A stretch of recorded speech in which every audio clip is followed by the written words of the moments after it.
Betrayal doesn't hit you all at once. It creeps in, like a chill you don't notice until you're shivering. For me, it began with the silence. Lisa had been distant before, but this felt different, calculated. She'd laugh at her phone, smile at texts, and when I asked, she'd brush me off with some vague excuse about work or her fitness group chat. At first, I tried to convince myself it was nothing. Maybe I was just paranoid, overthinking things. After all, 12 years together meant you had to weather some bumps, right? But deep down, I knew. The quietness between us wasn't just routine. It was her slipping away. One night, as she got ready for drinks with the girls, I caught a glimpse of her phone buzzing on the counter. I don't even know what possessed me to look, but there it was, Alex's name. Just a first name, with a winking emoji next to it. My stomach twisted, but I said nothing. I wanted to believe her. I wanted to trust that she was just texting a friend or a coworker. But her behavior became harder to ignore. The late-night showers when she came home, the sudden interest in her appearance, the way she'd turn her phone screen away whenever I was near. It all painted a picture I didn't want to see. I didn't confront her, not yet. I needed more than just gut feelings and a single name on her phone. Instead, I played dumb, smiled when she lied, and waited for the truth to slip through the cracks. It wasn't a question of if I'd catch her. It was when. And until that moment came, I bided my time, wondering just how far Lisa thought she could take this charade. Waiting is its own kind of torture. Every time Lisa's phone buzzed or she slipped out with an excuse that didn't quite line up, I felt like I was sitting on a ticking bomb. I tried to distract myself, work, hobbies, even reconnecting with old friends, but her lies became harder to ignore. The final push came one Saturday afternoon. She told me she was going to a yoga class. I wasn't suspicious at first. She'd been on a wellness kick for a while. But when I found her yoga mat still sitting in the closet, along with her gym bag, I felt my chest tighten. I grabbed my keys and decided to follow her. I told myself I wasn't proud of it, but I needed to know the truth. She wasn't at any yoga studio. Instead, her car was parked outside a small, out-of-the-way cafe. From where I sat in my car across the street, I could see her sitting at a corner table, laughing, leaning forward, her hand casually resting on Alex's arm. I didn't need to hear their conversation to understand what was happening. It was written all over her face, the kind of sparkle I hadn't seen in years. My instinct was to storm in, make a scene, but I stopped myself. That's what they'd expect. An emotional, impulsive husband losing control. No, I wanted to be smarter than that. I snapped a picture from my car and drove home, my hands shaking the entire way. When Lisa came home hours later, she didn't look guilty. If anything, she seemed lighter, like she'd just had the best day in months. She kissed me on the cheek, something she hadn't done in weeks, and asked about my day. I played along, keeping my voice steady and my questions casual. "How was yoga?" I asked, watching her carefully. She hesitated, just for a second. "Oh, it was great. They had a substitute instructor today. Really challenging class." I almost laughed at how brazen her lie was. She didn't even flinch as she walked past me into the kitchen. That night, I stared at the ceiling, replaying the scene in the cafe over and over in my head. I had proof now, but I wasn't ready to confront her. Not yet. I wanted to know how deep this went, how much of our life together was a lie. And if I was going to confront her, I wanted to do it on my terms, not hers. Over the next week, I became a man on a mission. I started paying closer attention to her routines, her stories, the little details she seemed to gloss over. I waited until she was in the shower to check her phone, my hands trembling as I scrolled through her messages. She wasn't even careful. There were texts from Alex, some flirty, some outright explicit. They talked about plans to meet up, reminisced about their last lunch date, and even joked about how oblivious I was. It felt like a punch to the gut, but I kept going. I found photos, too, pictures of them together, always in places I'd never heard her mention. It wasn't just an affair. It was an entire double life. It had been one of those days where everything felt heavy, like the air itself was working against me. Lisa had left for another one of her work outings, and the emptiness of the house pressed down on me. I paced the living room, restless and on edge, until I decided to do something, anything, to occupy myself. The attic. I hadn't been up there in years. The thought of reorganizing the clutter seemed like a good enough distraction. At least it would keep my hands busy. I grabbed a flashlight, since the single bulb up there barely cast enough light to see, and climbed the creaky pull-down ladder. The attic smelled like old wood and forgotten things. The air was stale, thick with dust motes that danced in the weak glow of my flashlight. I looked around at the stacks of boxes, random furniture, and piles of who knows what that we'd shoved up here over the years. I opened the first box I found, hoping to stumble across something interesting. Inside were old photo albums, most of them from Lisa's side of the family. Pictures of vacations, holidays, and birthdays that now felt like they belonged to someone else's life. I set them aside, moving on to another box labeled Jake's Stuff and faded marker. That's when I found it. The shoebox. It didn't stand out much, just a plain, battered box with the lid slightly ajar. But when I opened it, the contents hit me like a wave of nostalgia. Ticket stubs, handwritten notes, Polaroids of teenage adventures, all relics from a version of me that felt distant and unfamiliar. And then there it was, tucked neatly between an old birthday card and a dried flower I couldn't remember the origin of. The pact? The paper was yellowed, its edges brittle with time, but the handwriting was unmistakable. My name and Emma's, written side by side at the top in the messy scrawl of teenagers who thought the world was theirs to conquer. I unfolded it slowly, the words bringing a smile to my face despite everything. If we're both miserable at 50, we'll meet again. And this time, we'll make it work. I could almost hear her voice as I read it, light and teasing but with a quiet sincerity underneath. The memory of that night came flooding back. Emma and I had been sitting on the hood of my old beat-up car, parked at the edge of a field where the stars seemed endless. "Promise me," she'd said, nudging me with her elbow. "If life turns out to be a disaster, you'll come find me. No excuses." I'd laughed at the time, but there'd been something in her voice that made me take her seriously. So we wrote it down, sealing our promise with the kind of youthful certainty that only comes from not knowing how hard life can hit. I sat back on my heels, holding the paper like it was something sacred. I hadn't thought about Emma in years, not since her wedding day. She'd married Mark, a polished, ambitious lawyer who seemed to have everything figured out. We lost touch after that, drifting apart as adulthood pulled us in different directions. But now, as I sat there in the dusty attic with the pact in my hand, the memory of her felt like a lifeline. Back then, she'd been my safe place, the one person who saw me for who I was and believed in me anyway.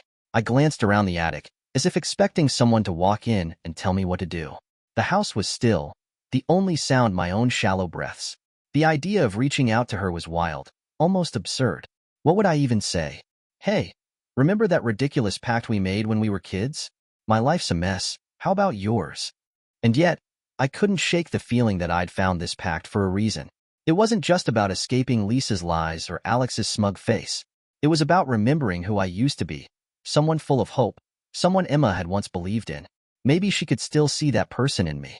I folded the paper carefully, tucking it into my pocket before climbing down from the attic. My mind raced with possibilities as I stood in the middle of the living room, staring at my phone. Reaching out to Emma felt risky, like stepping onto a path I couldn't turn back from. But maybe that's exactly what I needed. I took a deep breath, opened my social media app, and typed her name into the search bar. The first result was her profile picture, a candid shot of her laughing, her hair caught in the wind. She looked happy, but there was something in her eyes that stopped me. I knew that look. It was the same one I saw in the mirror every day. Without giving myself time to overthink, I sent her a message. "Hey Emma, it's been a long time. How are you?" I stared at the screen, waiting, the knot in my chest tightening with every passing second. But then, to my surprise, the typing indicator popped up. Her reply came faster than I expected. "Wow, Jake. This is unexpected. I'm good. How are you?" I stared at her message, a thousand thoughts running through my head. For the first time in weeks, I felt a spark of something I hadn't thought possible: hope. I debated for days before sending the message. The folded pact stayed in my pocket most of the time, its edges softening from constant handling. Every time I thought about reaching out to Emma, doubt crept in. What if she didn't remember the pact? What if she laughed it off, or worse? What if she ignored me completely? It wasn't just fear of rejection. Contacting her felt like crossing an invisible line, stepping into a part of my past I'd long buried. And yet, the thought of her lingered, a quiet but persistent whisper in the back of my mind. Late one night, after Lisa had gone to bed, I sat on the couch with my phone in hand. She'd kissed me goodnight as usual, but her words felt hollow. She didn't go to sleep, of course. I'd seen the glow of her phone under the bedroom door as I passed by, probably texting Alex. The thought made my chest tighten, and for a moment, I considered barging in and confronting her right then and there. But I didn't. Instead, I opened my social media app and typed Emma's name into the search bar. Her profile was the first to pop up. Her photo caught me off guard. It was a candid shot, taken somewhere outdoors, her hair blowing in the wind as she laughed. She looked beautiful, but there was something in her expression that stopped me. Her smile didn't quite reach her eyes. I clicked through her profile, trying not to feel like a stalker. On the surface, her life seemed perfect. Pictures of family vacations, polished holiday cards, and milestones marked with captions like, "feeling blessed," or "couldn't ask for more." It all looked so effortless, so ideal, but I couldn't shake the feeling that it was a facade. I stared at her profile for a long time, my thumb hovering over the message button. My mind raced with what-ifs. What if she really was happy? What if reaching out dredged up things she didn't want to remember? But then I thought about that look in her eyes, the same hollow, weary expression I saw in the mirror every morning. Before I could talk myself out of it, I tapped the button and started typing. "Hey Emma, it's been a long time. How are you?" My thumb hovered over send for what felt like an eternity. I read and reread the message, worrying it sounded too casual, too out of the blue. But I didn't have the energy to craft something better, so I pressed send and set my phone down, my heart pounding. The waiting was unbearable. I stared at the screen, refreshing the app every few seconds, expecting silence or a polite, "hope you're doing well, take care." But then, to my surprise, the typing indicator popped up. "Wow, Jake. This is unexpected. I'm good. How are you?" I stared at her message, my mind whirring with how quickly she'd replied. Her tone seemed friendly enough, but there was something cautious about it, as if she wasn't sure why I'd suddenly decided to reappear in her life. For a moment, I hesitated. What could I say that wouldn't come off as strange? "Oh, I just stumbled across an old promise we made and figured I'd check in because my life's falling apart?" It sounded ridiculous. But then again, wasn't that the truth? I took a deep breath and started typing back. "It's been a while, hasn't it? I was going through some old things and found something that made me think of you."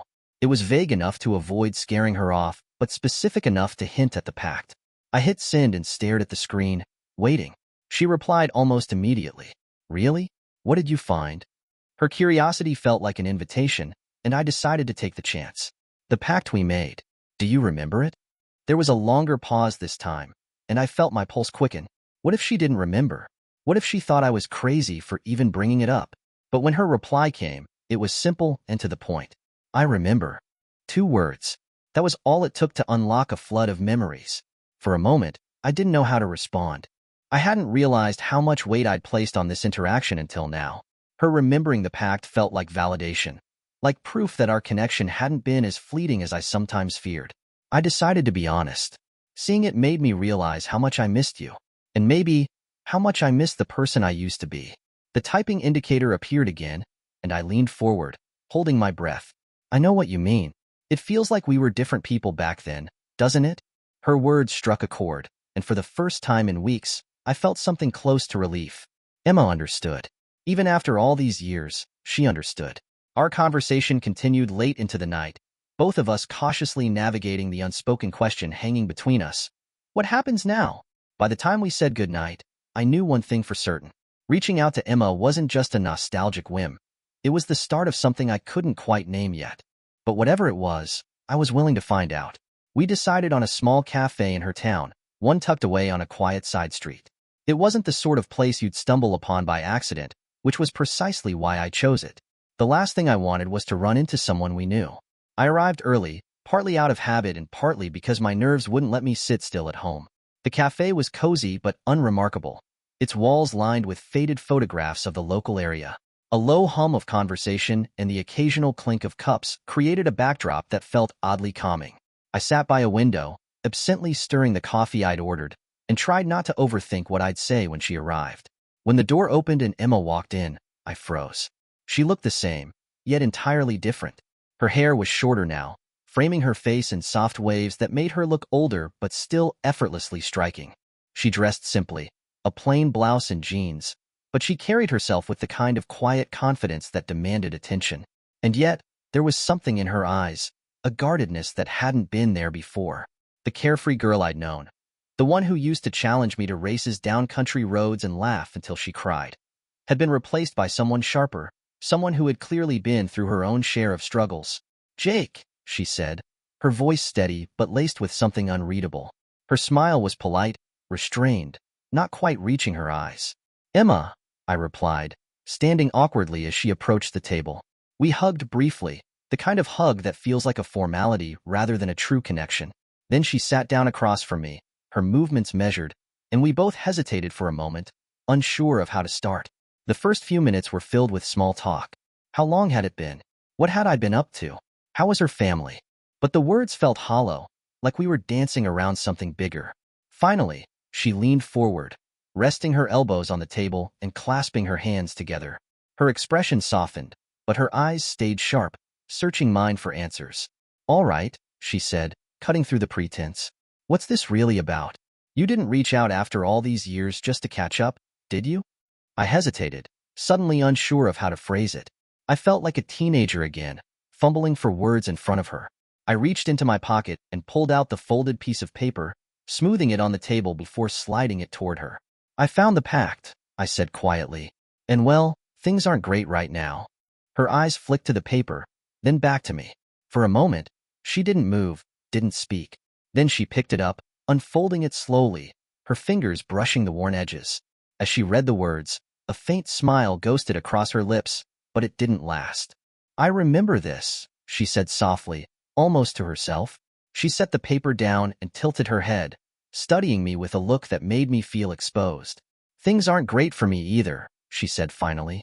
Her words hung in the air, heavier than I'd expected. I wasn't sure what I'd imagined her life to be. After all, her photos online had painted a picture of happiness, but hearing her admit it so plainly took me by surprise. "Mark?" I asked, though her expression already told me the answer. She nodded, her smile bitter. "He's not the man everyone thinks he is." I wanted to press her for details, to know everything about what had gone wrong in her life. But something about the way she sat, her shoulders slightly hunched as if bracing herself, made me stop. "Why now, Jake?" she asked, her tone curious but not unkind. "Why reach out after all this time? And why me?" I took a deep breath, suddenly feeling the weight of the question. "Because I didn't know who else to turn to," I admitted. "You're the only person who ever really got me. And right now, I feel like I've lost myself." Her gaze softened, and for the first time since she walked in, the guardedness in her eyes seemed to lift. "Well," she said, sitting back in her chair, "if nothing else, at least we can be miserable together."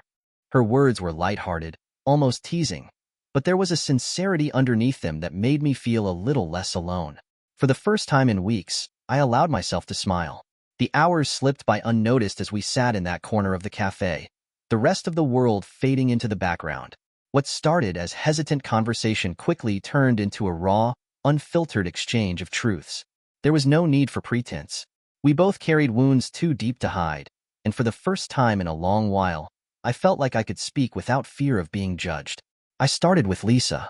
How we'd been together for 12 years, how everything had seemed fine, ordinary, even, until the last few months. I told Emma about the late nights, the excuses, the subtle yet undeniable shifts in Lisa's behavior that had made me feel like a stranger in my own home. "She used to share everything with me," I said, my voice quiet but heavy. "Now it's like I don't even exist in her world. I'm just there, a placeholder." Emma nodded, her gaze steady and unflinching, as if she understood the weight of every word.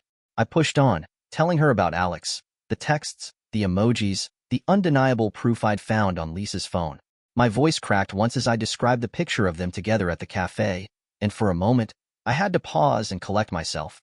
"I didn't even confront her," I admitted, staring down at my empty coffee cup. "I don't know if I'm afraid of the fight, or if I just can't stomach hearing her admit it. Either way, it feels like I'm stuck. Like I'm just waiting for it all to collapse." Emma didn't rush to respond. Instead, she let the silence linger for a moment before she spoke. "It's the lies, isn't it? They're the worst part. Worse than the betrayal, even." Her words hit me like a hammer, and I nodded. "Exactly. It's not just what she's doing. It's the fact that she's pretending everything is fine while she's doing it."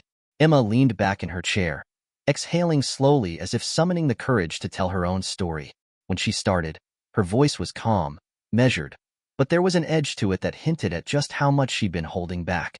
"Mark is well, everyone loves Mark," she began, her tone tinged with bitter irony. "He's the charming, successful guy with the perfect career and the perfect family. At least, that's what people see." I stayed quiet, letting her find her rhythm. "But behind closed doors, he's a different man. Cold, distant, and as I found out a few months ago, completely unfaithful. She stared into her coffee as if it held the answers she was looking for. I found out by accident. He left his work laptop at home one day, and I went to move it off the counter. That's when I saw the email. It wasn't even subtle. Dinner reservations for 2 at a restaurant he'd told me was too stuffy for our anniversary. Her lips pressed into a thin line, her grip tightening around her coffee cup. At first, I told myself there had to be an explanation. Maybe it was a client meeting, or maybe, God, I don't even know what I was hoping for. But the more I looked, the more I found. Messages, photos, trips he claimed were for work, but clearly weren't. She paused, shaking her head. And the worst part? I haven't done a damn thing about it. I've been sitting on this knowledge for months, pretending everything's fine, just like him. Why? I asked, my voice barely above a whisper. Emma shrugged, her expression a mix of anger and resignation. I don't even know. Maybe because I wanted to be sure. Or maybe because I didn't want to look weak. Her honesty took me off guard, and for a moment, neither of us spoke. Then she let out a dry laugh, breaking the tension. But I'll tell you one thing. I don't want to let him get away with it. I nodded, feeling a spark of something I hadn't felt in weeks. Connection. What if we could do something about it? I asked, the words escaping before I could fully think them through. Emma's eyes narrowed, her focus snapping back to me. What are you suggesting? Her tone wasn't dismissive. It was curious, almost intrigued. For the first time since we'd sat down, I saw a flicker of something in her expression, determination, maybe even excitement. I leaned forward, lowering my voice as if the walls themselves might betray us. We've both been blindsided, lied to. They've built their little lives on our trust. But what if we turned the tables? What if we made them feel what we're feeling right now? Emma's lips curled into a slow, deliberate smile. Jake, she said, her voice tinged with something that sent a shiver down my spine. I think I might like where this is going. At first, I dismissed it as absurd. The idea of plotting revenge, of taking deliberate action instead of just wallowing in my misery, seemed like something out of a bad movie. But as Emma and I kept talking, something shifted. What started as an offhand suggestion turned into something more, a tangible plan, one that felt more satisfying the longer we entertained it. If Lisa and Mark want to play games with our lives, then fine, Emma said, her tone sharp but steady. We'll play too. Only this time, we'll set the rules. Her words hung in the air, daring me to agree.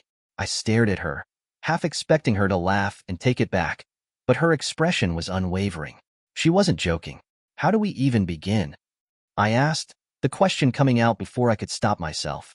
Emma leaned forward, her eyes alight with a mix of anger and determination. We start by knowing everything. If we're going to do this, we need to understand exactly what we're dealing with. Every lie, every secret, every detail. And then, when we're ready, we use it. Her voice carried a conviction that was contagious. For the first time in weeks, I felt something other than helplessness. It wasn't just about revenge anymore. It was about reclaiming the power they'd taken from us. We dig deeper, she continued, her tone calculated. Find proof of their affairs, track their patterns, uncover every little thing they think they've hidden. She paused, her lips curling into a faint smile. Because once we know everything, Jake, we can destroy their perfect little worlds from the inside out. The sheer boldness of her words sent a chill down my spine, but I couldn't deny the thrill it gave me. After weeks of feeling like a spectator in my own life, the idea of taking action felt intoxicating. I nodded, my voice steady as I said, I'm in. The next few days were a whirlwind of quiet, determined preparation. Emma and I fell into an unspoken rhythm, each of us taking on roles that played to our strengths. Emma, ever the strategist, had a knack for organizing information. She was methodical, almost surgical in her approach, while I focused on gathering as much raw data as possible. I'll handle Mark, she said during one of our late-night calls. Her voice was calm, but there was an edge to it that told me this was personal. He's careless, Jake. Always has been. He thinks I'm too busy playing the perfect wife to notice anything. But he's wrong. She wasn't exaggerating. Within days, Emma had gained access to Mark's work emails, his calendar, and even the location data on his phone. It was almost frightening how easily she slipped into this role, as though she'd been waiting for an opportunity like this. Jake, you know Lisa better than anyone, she said during another call. Use that. Think about where she goes, who she talks to, what she does when she thinks you're not paying attention. And if you can, get into her phone. I guarantee you, that's where the gold is. It wasn't as difficult as I'd feared. Lisa had become so complacent in her deceit that she didn't even bother to lock her phone properly. One evening, while she was in the shower, I scrolled through her messages with Alex, my hands shaking as I read their conversations. They weren't just having an affair. They were planning a future together. Messages about apartments they looked at, financial discussions that casually mentioned using the old man's money, my inheritance, to fund their dreams. By the time I put her phone back, I felt equal parts furious and numb. Emma and I met again a week later to compare notes. We chose the same cafe, keeping our voices low as we reviewed the evidence we'd gathered. "What did you find?" she asked, her expression sharp as she sipped her coffee. "Enough to know they're planning to leave us behind," I said, sliding a folder across the table. Inside were screenshots of Lisa and Alex's messages, along with a list of dates and locations where they'd met. Emma flipped through the pages, her jaw tightening. "Unbelievable," she muttered.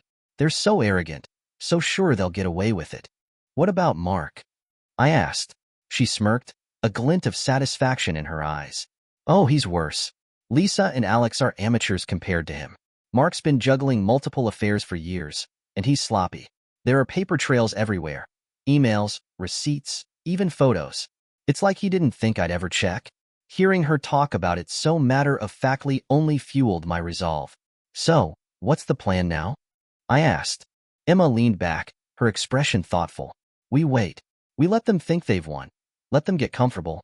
And then, when the timing's right, we pull the rug out from under them." Her confidence was infectious, and for the first time, I felt like we were the ones in control.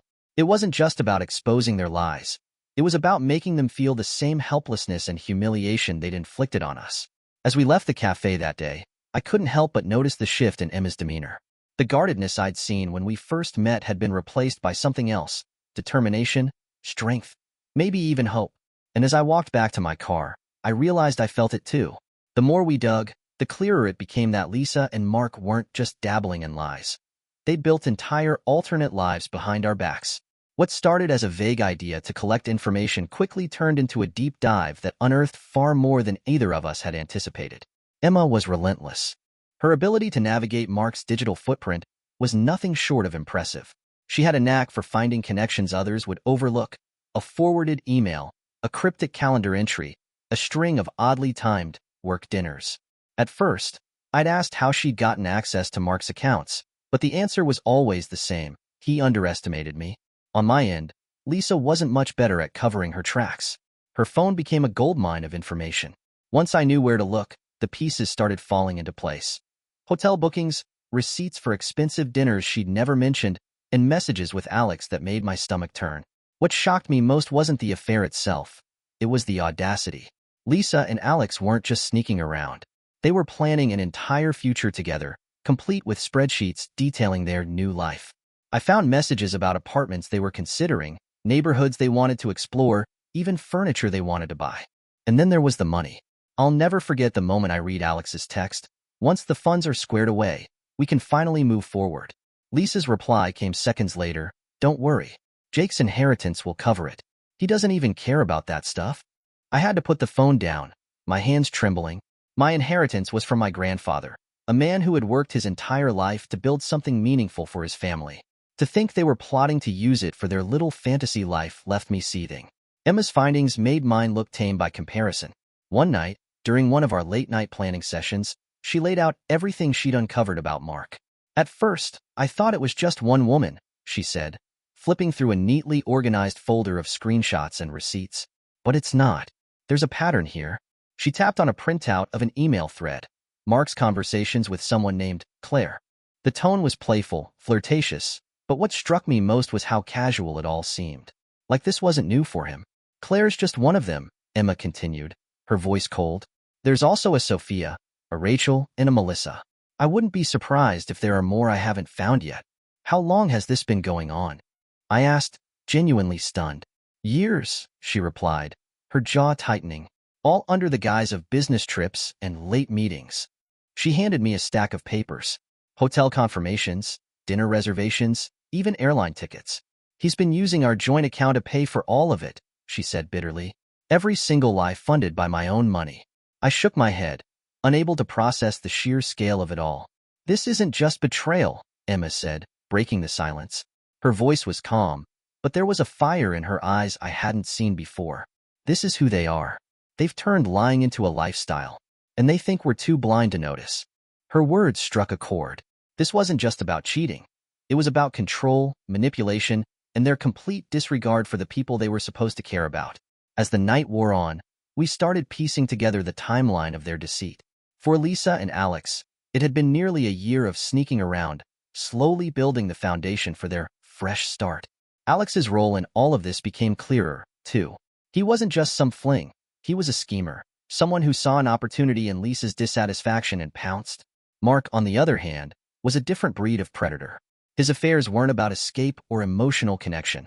They were about indulgence, pure and simple. He moved through women like they were disposable, hiding his actions behind a carefully curated image of professionalism and charm. By the time Emma and I finished reviewing everything, a heavy silence had settled between us.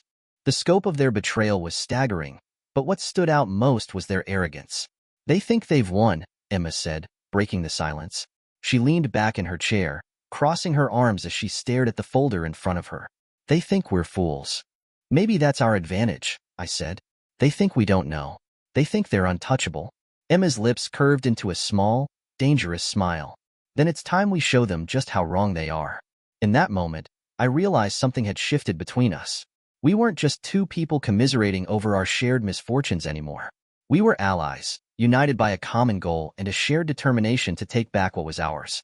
The more we uncovered, the more determined we became. Confronting them wasn't enough.